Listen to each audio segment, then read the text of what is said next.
Hi, folks. Welcome to another episode of Film Study. We're back for part two of our discussion against the defense in that big win over the Eagles on Saturday night. Big win in terms of one-sided, in terms of lopsided. We know it doesn't count in the standings, but still a very nice way to start the Minter era with a choking, throttling defensive effort against the Eagles. All right, we're in the middle of talking about the order of entry when we cut off the first episode. I want to talk a little bit about the order of entry for one more position group. That's at the defensive line, where the Ravens rotated for the entire game. So I really have to go by when these players retired as much as when they entered. But we'll start with Jenkins and Washington, who were each in for the first four series of the game. So Jenkins played effectively. He was fine. Broderick Washington has taken a lot of heat. Very Fa'alele-esque, by the way, that you pick out the highlight that is most embarrassing for the player and you project that to that's what he does every snap kind of thing. Well, Washington actually had a decent game. He was in there, made two run stops earlier. They were solo stops, and they were both defensive wins, nice plays, and there were consecutive plays actually for gain of three, gain of two kind of thing. He made contributions. He actually, I think, had a generally plus ledger for this game. Where he looked really bad is he was caught downfield trying to make a tackle, and Willie Lampkin, the undersized Patrick Ricard wannabe who plays center now for the Eagles, basically blocked him into next week, off his feet entirely. It looked really bad. And that highlight, of course, has been playing all over Twitter and other places. So I just urge you, football is a large part of a hits per at bat sport, particularly on the offensive line, but also on the defensive line to a lesser degree. And Washington, was taken advantage of on that one play, which was unfortunate, but otherwise, I thought he played pretty well. Anyway, Jenkins also same thing, played pretty well. Those two guys were the first in.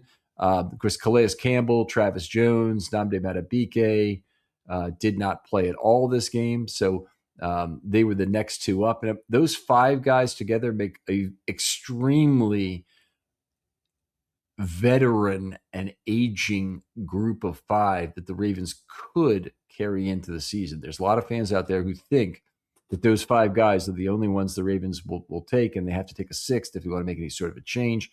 I actually don't think. I think two of the names are not necessarily carved in stone yet. The first is Jenkins, who has less guaranteed money than I thought, and the Ravens can still save about 1.66 million roughly by cutting Jenkins if they do. So it's an interesting question is going to arise on that. And the other one, of course, is Washington. So the first two guys that are in the lineup in this game, Washington has $750,000 of guaranteed money, but if he could be traded, a new team would pick up $1.25 million of his $2 million salary. So that's a possibility as well. And the Ravens had some very fine play on the defensive line in this game that complicates their depth chart. They didn't have anybody, they didn't lose anybody to an injury that I'm aware of in this game. It could be somebody left and they didn't report the injury, or the injury hasn't been reported yet to us about what went on. But let's go through the rest of them as they came in. Aeneas Peebles was out there from the very first drive. He played through the end of three quarters. I'd say he looked pretty twitchy. He penetrated some of that penetration was wasted. There was a nice penetration he had on a run play where the right edge lost their spot. So that didn't work out for him. But generally speaking, I think he played well. All his plays, by the way, that I chose to record, they're in the article. But anyway, he did have a pressure he contributed to, and also actually had two pressures he contributed to. And then, unfortunately, there's a run right for Shipley, one of several run rights by Shipley for 8 yards, where he was in the backfield, but the right edge got lost at the same time. And so that penetration was kind of wasted. So anyway, it appears to be the big thing, as we've talked about, Peebles and Benny competing for what might be one spot on the defensive line. Peebles entered before Benny. In fact, Benny didn't enter the game until the fifth drive after Washington and Jenkins were out. And there's an indication there that, Benny is certainly ahead of Peebles on the depth chart. I think it's probably accurate. Some of it may be, hey, he was here last year, and maybe Mitchell does a little bit of that. I thought, Peebles was fine. I thought, he played reasonably well. Benny came in a little bit after him. He played quite well. He had a couple of good plays, including getting his hand up where he might actually have tipped the football out of the quarterback's hand. It had a very funny trajectory to it and came in way low. That tells me it could have been tipped. Of course, there was no indication on the field that Benny is going wild with the tip, which normally defensive linemen do. Benny, by the way, great record of tipping balls in college, so that would have been a nice thing to hope he could duplicate more. Anyway, he had a couple good plays. Didn't play a ton of snaps in this one. Let me get a snap count for you here. So Benny played 14 snaps, but that included contributions to 2 drive-ending play. The first one was the one where he changed the trajectory. The second one, by the way, he carved right through a double team from left tackle and left guard to pressure for a pressure, and he set up 3rd and 17 on that play. So, I'm sorry, denied 3rd and 17 on that play. So that was a really nice play. It's interesting. We had Pernell McPhee at camp. Pernell McPhee still looks like he could beat double teams. I mean, he's enormous in his upper body still, even though he's been retired from the game a few years. For all intents and purposes, he actually came back to sign a one-day contract and retire a Raven. But he was at the podium, and I'm thinking back to the early days of his career in 2014, in particular, when that pass rush was so good, and he just ate up double teams. They throw him at him because you had to try and double him, and then he would sometimes beat them. And all the meanwhile, it just made the opposing offensive coordinator so much more sure they had to double team McPhee, which meant that players like Doomerville and Suggs, who really racked up big sack years, at that point, as part of the 56 sack season for the defense in general, they were really benefiting from McPhee driving the whole operation from the inside. So anyway, to see Benny work through a double team like that, very impressive, particularly for a rookie. You don't see that. He's playing against other players who are younger, short in the tooth, I guess you would say, as well. All right, next guys off the bench were 2 guys, Olajiga and Okoye. Now, they have so much in common. Both of them are international pathway players. Interesting, Olajiga was actually born in London. Okoye, I believe, was born in Nigeria. And the 2 of them might be fighting out for a single practice squad spot, although they could keep both in the practice squad. They just have to use an actual spot on one, and the other one is kind of a free guy. Okoye is actually, I think, a fairly significant risk to be lost. And he played well in this game. He looked, on balance, very good. He drew a holding call himself on the center, where he had the center all kinds of beat. That's Majors. And he also got pancaked by Majors on one of Shipley's RR8s in the game. And on another of Shipley's 8-yard runs, he drew a holding call on Majors. So he was also he bulled Majors for a pressure. That play eventually went for a holding call on Hinton on Olajiga, his line mate at that point in the game. So those guys both playing well. Olajiga's been a marvel at training camp. He's been one of the 12 players that I really put on the list as playing way above expectations so far this year. There does not really seem to be a spot for him on the Ravens roster, even if they had something happen injury-wise and also maybe were willing to have a veteran depart. I don't think Olajiga would be the guy that they initially bring in, but I do feel like he's going to be playing on an NFL roster somewhere this year after attrition sets in on the defensive line around the league. So been a very effective-looking player. He's not undersized in any way. He's about 320, so he's got all the size you need to play 3, certainly. He's I think listed as a defensive end, which doesn't mean much in today's game because the 5 tech is pretty much dead. But he's a guy who certainly could help a lot of teams. And then the two guys who came in later were Graves and Wilson. Graves didn't do anything in particular. I don't have much to say. I did have a quarterback hit on the touchdown pass where the Eagles finally broke out of the shutout. It was an extended play. He chased Peyton down near the right sideline and took him down as he threw the touchdown pass to the back of the end zone. But Dion Wilson was outstanding. Only played, I think it was 6 snaps, and he had 3 real notable plays as far as that. He had a pressure where he knocked down Peyton's pass at the line of scrimmage. Then he drew an offensive hold on the left guard Morris. That negated a 6-yard run from Peyton. And then he walked back Morris right into Peyton on the play that went for the touchdown. He actually forced Peyton to roll right where he got quarterback hit as the ball was thrown, or just after the ball was thrown for the touchdown. But anyway, very high quality first 6 snaps from Dion Wilson.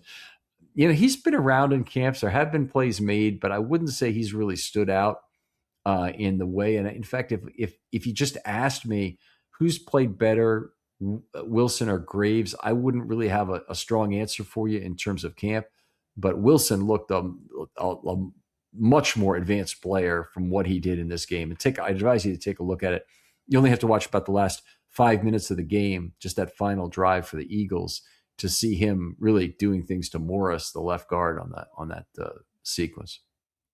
All right, so that's the defensive line, and we're through these positions and the order of entry and what I wanted to talk about there. So that gives you, again, the best idea of the depth chart as the coaches understand it and as they really intend it to be, not what PR would tell you it is, not what they'll tell you it is when they don't have anything on it, when they can cross their fingers behind their back when they tell you that. And this is how they really believe the depth chart is.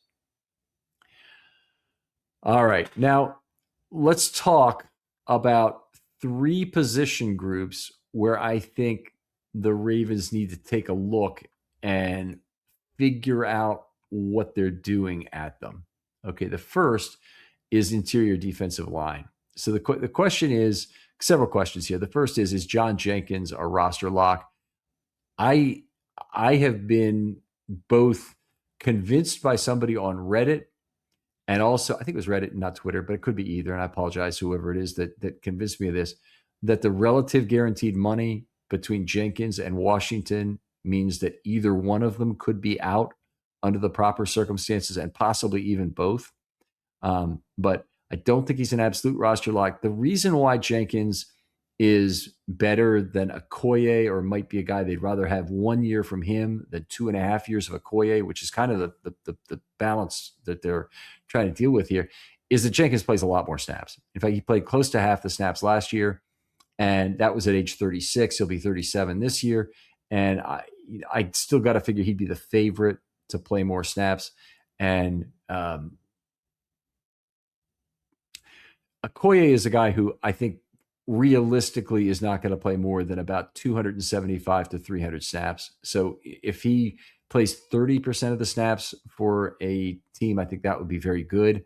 And I don't see him being a guy who could all of a sudden adjust up and play 500 snaps. He has too much problems with conditioning and wind. And even though I think he's in better shape this year, he's just an enormous man. And, there's been things about the stationary bike I've talked about before. I don't need to belabor that point. But Jenkins, while every bit as big a man, particularly proportionally to his height, he's bigger.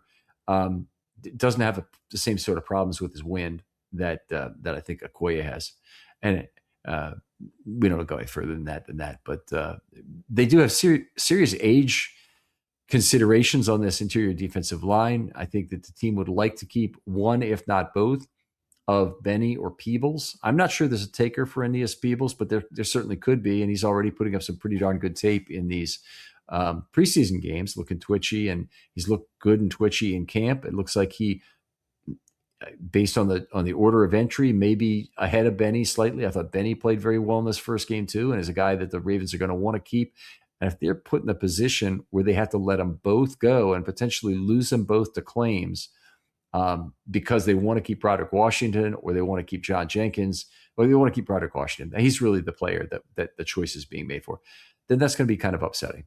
And I think it is a possibility that it rolls out exactly that way. So, a lot of this is not a 2026 problem as much as it's a 2027 problem. And I really don't want the Ravens to have to be rebuilding this roster entirely at the defensive line position. It's very possible. If they keep the 5 veteran guys, that Washington is gone after the year. I think the chance of him playing another year with the Ravens actually is fairly slim. That Calais Campbell at age 40 is gone, that John Jenkins plays his final year and hangs it up, and that Matabike, for health reasons, may be done at some point in 26, but is a player that the Ravens decide they don't want to invest the last 11 million of his contract in, and cut bait at that point to try and spend that money elsewhere. So he's actually got a lot to he's got a lot to play up to earn the 4th year of his deal. So that'll be interesting to see if it happens this year. But it could be Travis Jones is the only returning player. If Travis Jones is the only returning player, 27 is the last year of his contract. So yeah, tough situation. I'm sorry, that's not true. Travis Jones is signed through 28 because he signed a 3-year extension on the initial 4. So he signed through 22, 25, yeah, through 2028. So they do have Jones for a little bit longer, but they don't want to be replacing 4 defensive linemen. It's hard to replace 1 defensive lineman. And the Ravens need to have some additional youth there. They've got options, in Okoye, Benny, and Peebles. They've got 3 good options. In Olajiga, they may have a 4th of guys who could help them in the future. And so it'd be nice if one of those guys, or actually really 2 of those 3 guys that they would keep on the roster. In business, there's no room for guesswork. Every shipment matters. Every deadline counts. When you're trying to keep operations running smoothly, the last thing you need is uncertainty. That's why reliability is at the core of USPS Ground Advantage. From the moment your package is first scanned in, it moves through a secure nationwide network, aiding in a timely and accurate delivery. You get near real-time tracking so you can keep up with your shipments. And with affordable upfront pricing, there are no hidden fees or surprise surcharges to throw off your cost sheets. It all adds up to predictable deliveries you can depend on. Because knowing your logistics are handled lets you focus on everything else: your customers, your team, and the future you're building. Visit USPS.com/Ground Advantage to start shipping with confidence. USPS, official shipping sponsor of the NHL. All right. The second position I want to talk about is cornerback. Things look great right now in terms of depth, but there will be an issue there in 2027 when Humphrey, Awuzia are both gone as UFAs. The Wiggins will be the heart and soul of the team, we hope, but he's going to be very expensive to re-sign as a cornerstone player. I don't doubt they will do it. I don't doubt that he'll be offered the 5th-year option and then probably signed to a contract, shortly thereafter and before the 2027 season begins. And that, obviously it does assume probably doesn't get hurt this year, that he effectively takes a step forward, that his groin surgery that he wanted to have personally during this offseason really pays off for him on the field. There are a few assumptions that go with this, but I think Wiggins is a good bet to take a step forward this year and then earn that cornerstone contract. So he'll be the first piece. Then after him, TJ Tampa appears to have a very good hold on the number 4 outside cornerback spot. Very important they get him playing time this season. And we saw him play very well in this first game. So that was extremely encouraging. And he'll be a guy, hopefully, that that's a part of the answer. Hopefully they have for 2027 already. They really need to get him some snaps this year. And it could be that Awuzia and Humphrey make it easy for Minter to do some rotation at those positions. I think Wiggins will make it hard for him to make that kind of rotation. I think Wiggins in particular, if he's saying, hey, put me on the number 1 receiver. What? You want to take me out of the game? Don't do that to me, coach. I think it's actually going to be very difficult to take a player like Wiggins out of the game. But in terms of Humphrey's played rotated in terms of, I think he won the Ravens MVP in 2018 in a year, 18 or 7. That was 18, in a year where he was rotated considerably. So, certainly possible that could happen there. And it certainly could happen with Awuzia because he's a veteran. He knows who he is. So it's possible Tampa gets playing time there. And then you've got these 5 other cornerbacks, young and competing for 2 or 3 spots. And it starts to get very crowded. Kone is there. Looks like he's the length, the speed, the youth they would want. They want to get younger at the position for sure because they're starting to get a little long in the tooth with Wiggins getting paid. Certainly Humphrey and Awuzia leaving the team actually will make them younger, but they've got to identify then who the young players are that can help them. Coney may be one. Robert Longerbeam had a fantastic game. We're going to talk about that a little bit later. Marquise Robinson could be a guy who is still here and taking a bigger role. I actually thought he was ahead of Longerbeam on the depth chart, but that's why they play the preseason games is to inform me correctly about who's ahead on the depth chart. So it appears Longerbeam's ahead of Robinson at this point. And then they have the two slot corners, Martin and Rivers. They have some older guys. They have Oruwariye. They have Lardarius Webb Jr.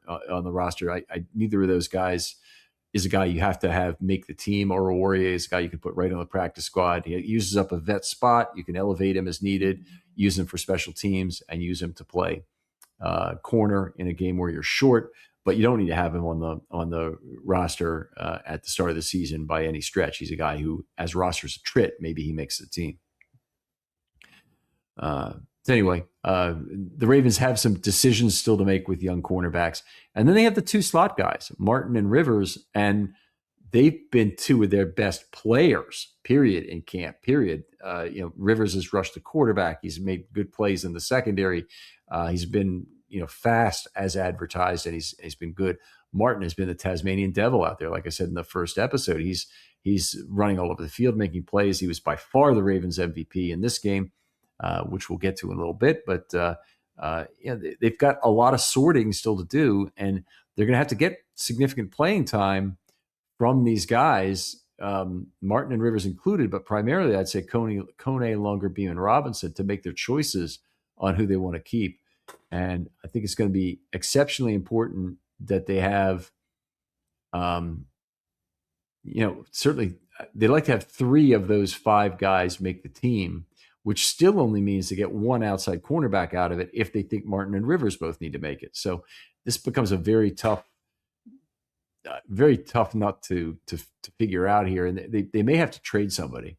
They may have to trade, either Rivers or potentially even Martin in this thing. I think it would probably honestly be Rivers. He's a recent draft pick. There'll be other teams who scouted him. He still has his first full 4 years ahead of him.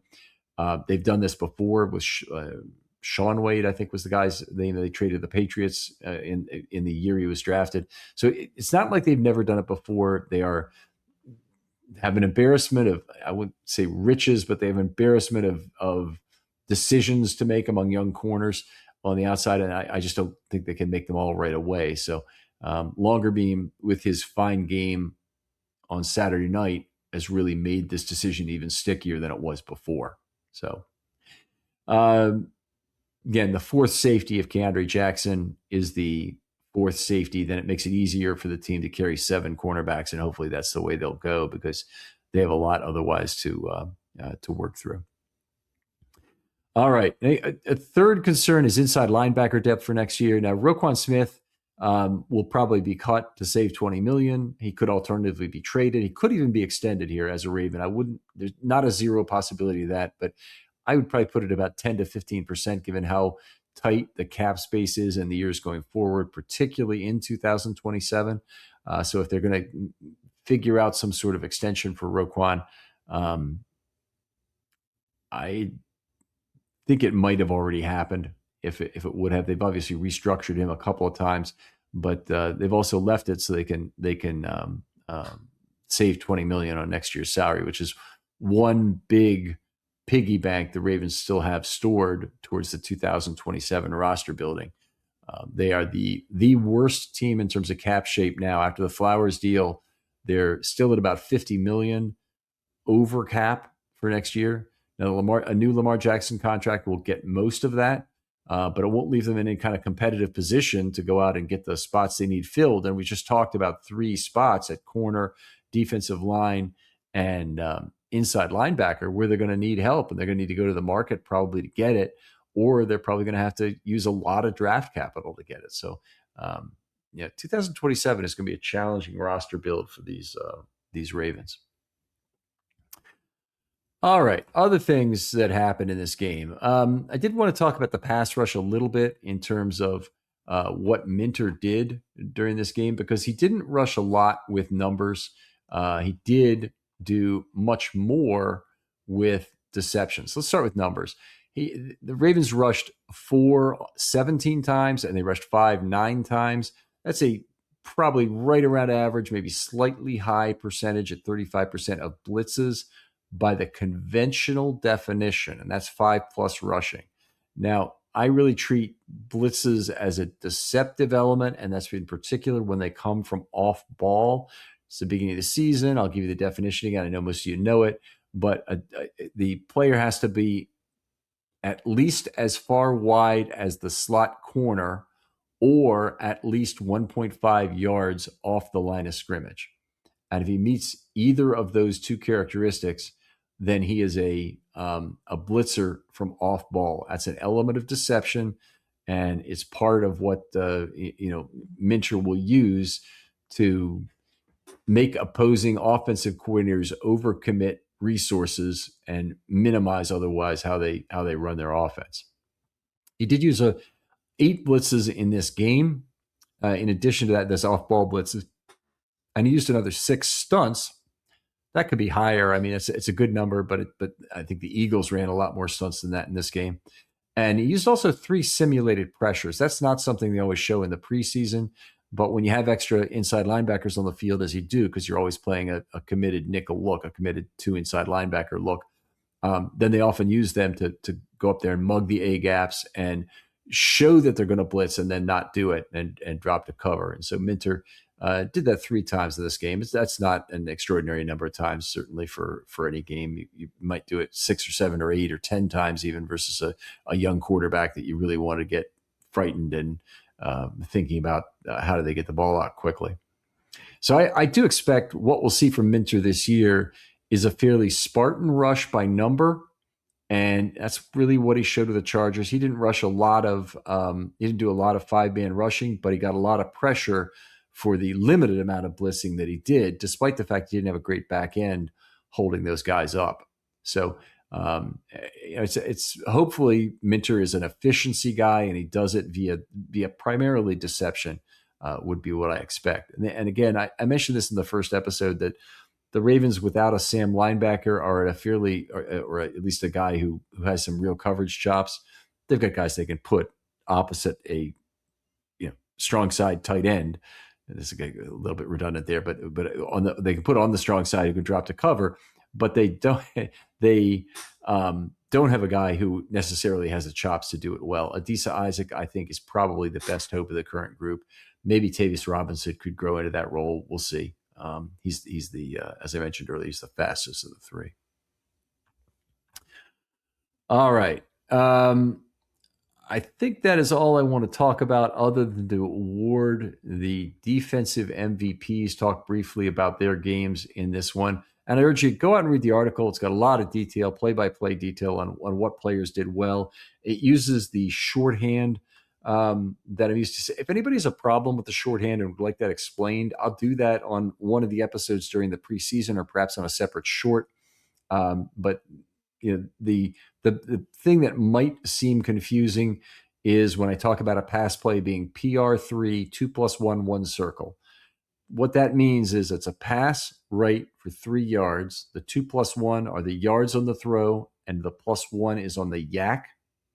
And the 1 in brackets means it was in the leftmost 1/5 of the field, where the field is divided between the left sideline and the left numbers. That's a 1. Between the left numbers and left hash, that's a 2.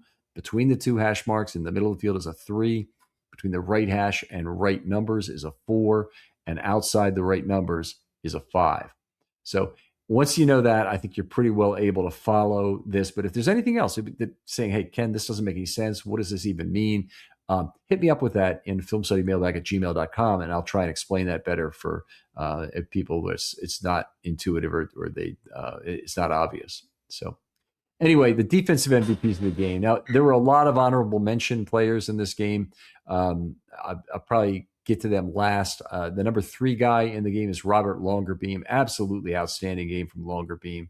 To talk about this briefly, he only played 12 snaps. And the Eagles kept going off the field in rapid fire order as he was in there.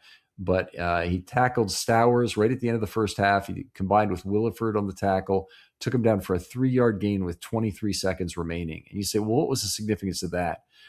It was actually a form of drive-ending play because the Eagles decided to give up and not advance the ball after that. They let the clock run out. So they could have gone to third down. They had another play they could have run. They just decided, no, we've had enough. First half's over, and Longer Beam was part of making that play inbounds to keep the clock running. So nice play by Robert there. Then nice quick tackle on Jenkins. And Jenkins is a really large man. He's 6'6", 255, 260 in that range. Good blocking tight end, or has some blocking skill anyway. He got him by the right sideline with about 11 minutes left. The play went 2+1 on the yak. And if you look at this, officials misspotted the football. It should have been 2+0. Not a big difference, other than is a great drive back tackle by Longer Beam on a player who just is a much larger man. So good, nice to see that. And then on 3rd and 17, play was set up where Peyton was throwing between a bracket that had Silas Walters on the back end and somebody else on the front end. I'm forgetting, inside linebacker, I think. Walters tipped the ball, and Longer Beam kind of had a loose bracket behind the bracket that was at the actual point where the ball was thrown. And he appeared to be tracking that ball for an interception. He saw the overthrow coming. He was in position to make the flag. And then Walters tipped it, which, he should do. Obviously, he didn't know that Longer Beam was going to be right in the position, but then Longer Beam wasn't able to handle the tip and lost an interception. Kind of unfortunate. But, great play, great game from Longer Beam in terms of the play he had in a relatively short outing of 12 snaps. I think he proved everything he possibly could. So anyway, he's my number 3 guy for the day. Number 2 is TJ Tampa. Tampa just allowed 1 reception for 4 yards among 4 targets. Made a really nice open field tackle of Hollywood Brown. That was early in the game. So Hollywood's playing. There's a guy, a veteran player who's still out there on the field. He had nice tight bracket coverages. He was involved amazingly in contributions to 4 drive-ending plays. I count that on a week-by-week basis for the defensive players. I can't even tell you how rare that is for somebody to get up to as many as 4 in a single game, but it certainly might happen twice a season, something like that you get players to get up to 4. Oftentimes your leader might have 3. Sometimes you have 3 guys with 2s kind of thing, but it's very rare that somebody gets up to 4. You got to have successful series too, where you get the other team off without scoring. No, you don't, because it could be field goals, but you got to not let them score touchdowns to have those successes. The number 1 player, I've talked about him earlier, was Keon Martin. He did everything for this team. All his 4 tackles were defensive wins. He had a sack. He had the other team's other tackle for loss. He tackled Stowers on a quick inbounds play. The play before they decided to give up was another 3-yard play to Stowers. By the way, Stowers, terrific prospect. One of the top tight ends in the entire draft. The Eagles drafted him 2nd or 3rd round, I think.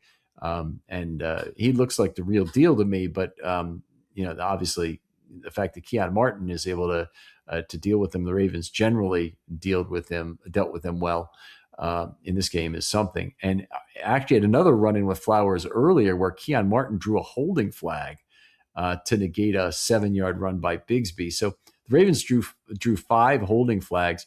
These holding flags were getting beat holding flags. There might have been some stupidity on the outside too. There's guys they could have let loose. But frankly, they were winning a lot of matchups, and the Ravens got held because of that. And Keon Martin earned that one. Of course, he had the sack we talked about as well. So Keon Martin, the defensive MVP. I'll go quickly through the honorable mentions. Each of them did some nice things. Rayshon Benny may have had a pass tipped at the line of scrimmage. Keandre Jackson made several nice plays. I think I talked about it in the first part when we were talking about the safeties, but he's convinced me that he's ready to be trusted as the only safety the Ravens hold in reserve. And they can put Kayvon Wallace on the practice squad too, by the way, and still have another backup for that. But Keandre Jackson, I think, should be able to do the job as the fourth safety. Then David Olajiga, another fine game. He's been unbelievable in practice. He's really been a guy who stood out and was a guy in this game who, again, had a couple of big plays. Chandler Rivers in a very short outing had some good plays, including a PD. Kayvon Wallace, long outing with Keandre Jackson. Didn't really do as much as Keandre Jackson, but so maybe he should be on the same list with them. But on the other hand, he made the plays he was supposed to make, and that was positive, getting the guys on the ground, not missing tackles as a safety.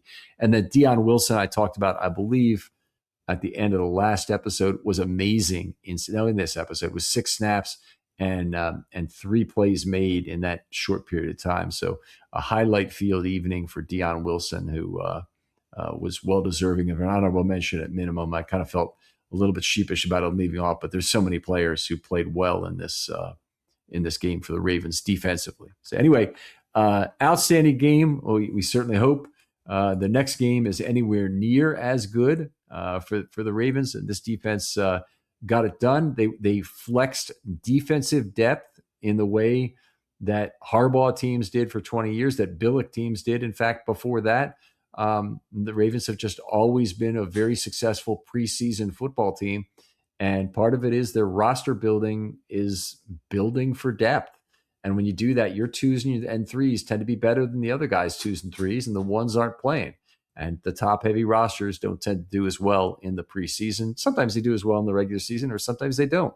But the Ravens have I think, very, very wisely built for depth. The other thing place that shows up is that the Ravens are typically one of the top 2 or 3 teams, and they've been number 1 recently, in terms of having the most players in the NFL who got their start with their organization. So that's largely your front office showing they have the ability not only to make their draft picks count, but also to go out in the UDFA market and get the right guys.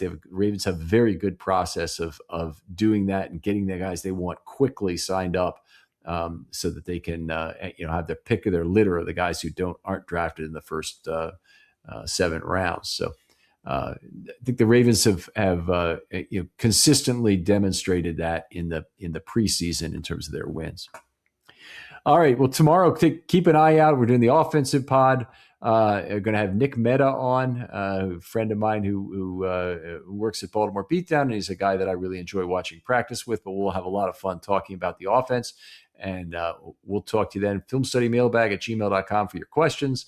If you want to contact me directly, I'm at FilmStudyRavens on Twitter, and always looking for new short ideas. Anyway, talk to you next time on Film Study.